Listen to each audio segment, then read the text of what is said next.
இமயமலை பகுதிக்கு. ஹிமாச்சல் பிரதேஷ்ல இருக்கிற cold desert biosphere reserve CDBR யுனெஸ்கோவோட உலக உயிர்க்கோள காப்பகங்கள் நெட்வொர்க்ல சேர்த்திருக்காங்க. இது பெரிய அங்கீகாரம் இல்லையா? ஆமா, இது ரொம்ப முக்கியமான ஒரு அங்கீகாரம். இந்த உயிர்க்கோள காப்பகம் ஹிமாலயாவுக்கு அந்த பக்கம் டிரான்ஸ் ஹிமாலயன் ரீஜன் ரொம்ப உயரமான குளிரான வறண்ட பகுதியில இருக்கு. ஹிமாச்சல் பிரதேஷ்ல லஹால் ஸ்பீட்டி மாவட்டத்துல சுமார் 7770 சதுர கிலோமீட்டர்ல இது பரவி இருக்கு. இது 2009லயே இந்தியாவோட உயிர்க்கோள காப்பகமா அறிவிச்சாங்க. இப்போ யுனெஸ்கோ உலக அளவுல அங்கீகாரம் கொடுத்திருக்கு. குளிர் பாலைவனம்னு ஏன் சொல்றாங்க? அதோட தனித்துவம் என்ன? மழை ரொம்ப ரொம்ப கம்மி.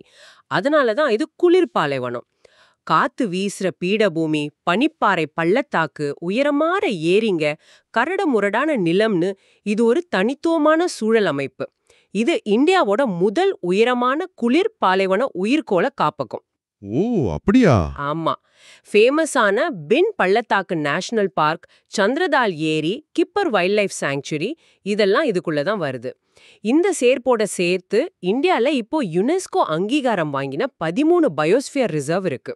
அங்க இருக்கிற செடி கொடி விலங்குகள்லாம் எப்படி இந்த கஷ்டமான சூழல்ல வாழுது? அங்க இருக்கிற உயிரினவெல்லாம் அந்த கடுமையான சூழலுக்கு ஏத்த மாதிரி தங்களை அடாப்ட் பண்ணிக்கிட்டு இருக்கு. 730க்கு மேற்பட்ட தாவர வகைகள் இருக்கு. இதுல இந்தியா ஹிமாலயாவுக்கு மட்டுமே இருக்கிற எண்டமிக் 30 வகைகளும் அடங்கும்.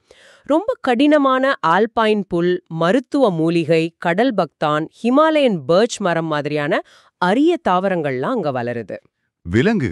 விலங்குகள்ல பனிச்சிறுத்தை, ஹிமாலயன் ஐபெக்ஸ்னு ஒரு வகை ஆடு, நீல செம்மறி ஆடு, ஹிமாலயன் ஓநாய் இதெல்லாம் இருக்கு. பறவைகள்ல பொன்னாங்கழுகு, ஹிமாலயன் ஸ்னோகாக் மாதிரி நிறைய இருக்கு. இந்த உலக அங்கீகாரம் இந்த பலவீனமான சூழல் அமைப்பை பாதுகாக்க உதவும்.